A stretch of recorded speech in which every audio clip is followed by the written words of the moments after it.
National Herald मामले में राहुल गांधी आज ईडी के सामने पेश हुए। बात करने के लिए हमारे साथ मौजूद है रॉबर्ट बाड्रा जी। रॉबर्ट जी, जिस ढंग से राहुल गांधी, सोनिया गांधी दोनों को ईडी ने सम्मन किया है और आज राहुल गांधी पेश हुए, किस ढंग से देखते हैं पूरे मामले को? मैं देखता हूं कि बहुत ही गलत तरीका ये बीजेपी सरकार इस्तेमाल कर रही है एजेंसी के द्वारा इस परिवार को परेशान करने का। मुझे खुद जब से ये सरकार आई है किसी न किसी तरीके से परेशान करते रहते हैं और मुझे 15 बारी बुलाया गया था। दिल्ली में, जयपुर में मेरे मदर को बुलाया गया है जो 75 साल की उम्र के हैं और मैंने जितने भी सवाल हैं उसके जवाब दिए। 23,000 डॉक्यूमेंट दिए और इनकम टैक्स डिपार्टमेंट भी बहुत समय से मतलब आते हैं मेरे ऑफिस में और मैंने पूरे अपने दरवाजे खोले हुए हैं। ऑफिस के, घर के जो भी सवाल होते हैं या जो कोई भी उनको चेकिंग करनी है आ सकते हैं। और मतलब कि मैंने सितंबर के 21 में आप देखेंगे कि 72 मेरे को नोटिसेस मिले इनकम टैक्स डिपार्टमेंट से। तो ये एक तरीके से खाली परेशानी करने की इनका तरीका होता है, बीजेपी के तरीका होता है कि इनको परेशान करो, इस परिवार को परेशान करो, क्योंकि यही परिवार है जो मतलब उनको हटा सकती है और मतलब देश को आगे बढ़ा सकती है।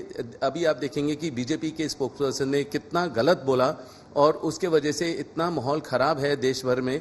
और आप देखेंगे कि देश भर से हर नागरिक बाहर आ रहे हैं या आंदोलन कर रहे हैं कि राहुल के साथ गलत हो रहा है। सोनिया जी को बुलाने का बिल्कुल गलत माहौल है, ये गलत तरीका है बीजेपी को एजेंसी को इस्तेमाल करने का। तो मैं ये कहता हूं कि राहुल क्लियर हैं, स्ट्रांग हैं और बिल्कुल हर चीज़ स्पष्ट हो जाएगा, क्योंकि हमें देश के कानून में पूरा भरोसा है और मैं उम्मीद करता हूं कि उनको ज़्यादा घंटे नहीं रखा जाएगा और जो सवाल हैं पूछे जाएं और वो क्लियर आंसर दे देंगे। लेकिन बीजेपी का कहना है कि एजेंसी अपना काम कर रही है, कांग्रेस क्यों हो हल्ला कर रही है? जिस ढंग से पूरा माहौल बनाया जा रहा है, अगर सच्चाई सामने आ जाएगी, अगर जो भी चीज़ें होंगी एजेंसियों को अपना काम करने देना चाहिए, उनको अपनी बात रखने का मौका दिया एजेंसियों ने, तो सामने आएंगी चीज़ें। क्यों ये सब किया जा रहा है कांग्रेस के द्वारा? देखिए, बीजेपी तो बोलेगी ये कि हमारा कुछ लेना देना नहीं है एजेंसीज के साथ, पर आप देश के हर नागरिक से पूछिए कि जब भी कोई इलेक्शन होता है, जब भी कोई उद्योगपति कुछ भी अच्छा कर रहा है, कि अगर हम बीजेपी के हित में नहीं बोलेंगे तो एजेंसी का इस्तेमाल किया जाएगा, बेबुनियाद इल्ज़ाम लगाए जाएंगे, उनको, उनके परिवार को परेशान किया जाएगा और मैं उसका क्लियर एग्जाम्पल हूँ।